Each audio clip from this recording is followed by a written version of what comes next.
One of the biggest themes that came out of Saturday was that our champions are getting better. And that was unanimous across the board. I'm including Rose in that. Former champion, now current champion. Valentina, without question, is getting better. And then you've got Usman. And Usman is the most obvious. It is blatantly obvious without even having a tactical mind for analytics in the fight game.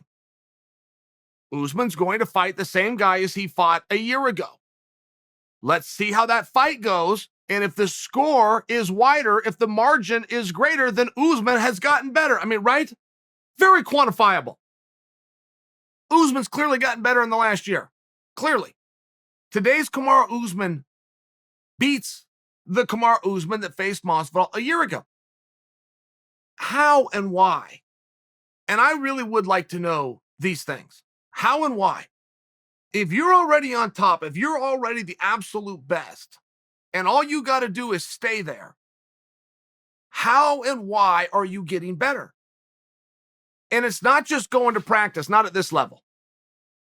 It is a deep drive. It is a deep motivation that comes from within for goals that are not yet achieved, for potential that is not reached as the athlete would see it. And it's very easy to see gains in guys that are greener. I mean, Greg Hardy would be a great example, but we can clearly see Greg getting better. The other side of the coin is he started pretty raw.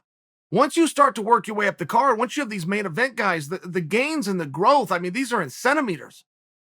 These are in inches. But they're very clear with Usman. I can remember guys being 11 years old. Evander Holyfield was the heavyweight champion, and he was on SportsCenter. He was on ESPN. And Evander was talking about his training. And he said he trains very differently now that he's the champion because he no longer has to get better. He just needs to maintain. He's on top and he just needs to maintain, right? It kind of reminds you of that old expression, the best way to win a race, get out in front and then stay there. That made sense to me when Evander said it. I didn't think that was anti-competitive. It influenced me for my life. I thought that made a lot of sense. I still think it makes a level of sense. Usman apparently doesn't agree. Usman apparently believes when you're the best, you now need to beat the same guys faster. Wrestling analogy, because he's a wrestler. By more points. Spread. Put a gap in between. And the hard work and the drive and the dedication that he's got to feel, the internal drive. At one point, I'm sure he was fighting for money. That's not the case now. He's getting money. Getting money and fighting for money are two different things. At one point, I'm sure he was fighting for glory. That isn't the case now. Once you make it, they can't take it. So what is his drive? And there's only one thing we can put our finger on, or we can see it from the outside and put our finger on it, and that's his move. He moved from Florida to Colorado, from Coach Hoof to Coach Wittman. Sparring partners out there. Now he's with Justin Gaethje every day. Just to name drop. He's got a lot of bodies with him. But that's one thing that we as the audience can at least see that happen. And historically speaking, that doesn't lead to positivity. If you ever have a fighter, particularly fighters, it's not the same in the NBA. It's not the same with trades in the NFL. Very true with fight camps, and the boxers are guilty of this too. But if you're getting a good result and you attempt to fix something that is not broken, you generally go in the wrong direction. I will tell you, as a coach, I got high school kids, top kids in the state, top kids in the country. They get these Division I scholarships. Coach came and watched them, liked them so much he's willing to pay for their school to get them to come wrestle. Coach tries to change my guys. And at that point, they're out of the nest. I don't say anything, and I can't say anything. It's a respect factor to their new coaches. But coach, if you like the guy enough to recruit him and pay for him in the first place, why are you trying to change him? As opposed to add to. Take what you've already got, add to it. That's totally different than changing a guy. And I can just tell that's what Coach Wittman did.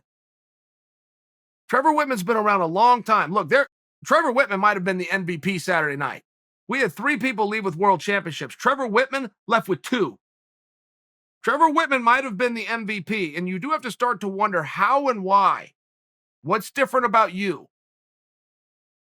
And I don't see Usman fighting different. I don't see his stance different. I don't see the placement of his hands different. I don't see his approach different, his ability to close distance. I am seeing nuances added to what he already did. I think that's one of the keys with Coach Wittman.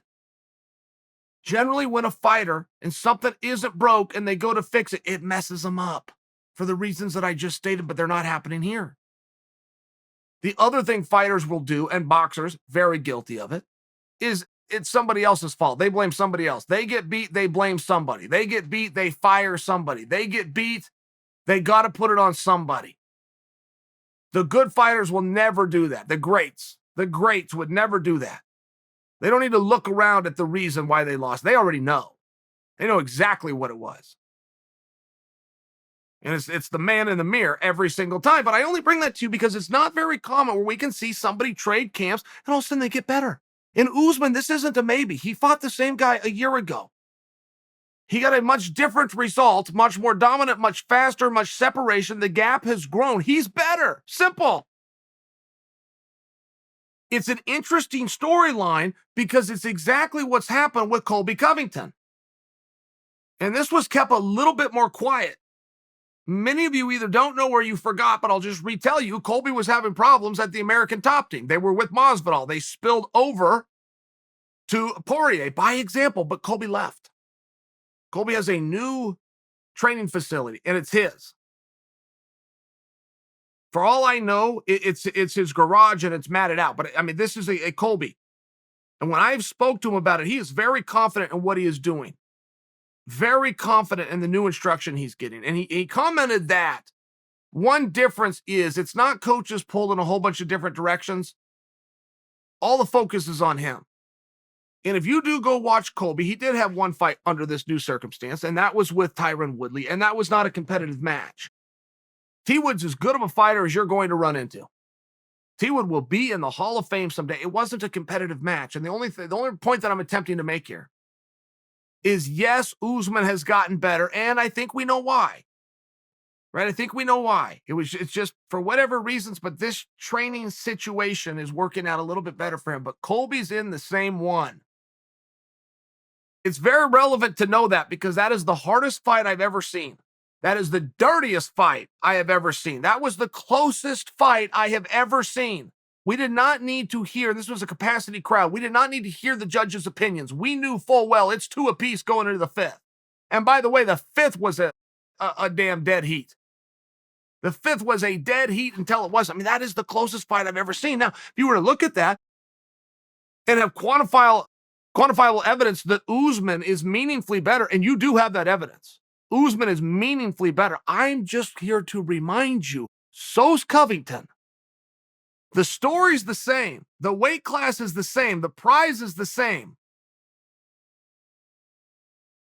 This is a fight, if there's ever a fight, that has to happen. This fight has to happen. If our sport comes with any kind of rankings or any kind of integrity, sometimes you got to make certain fights.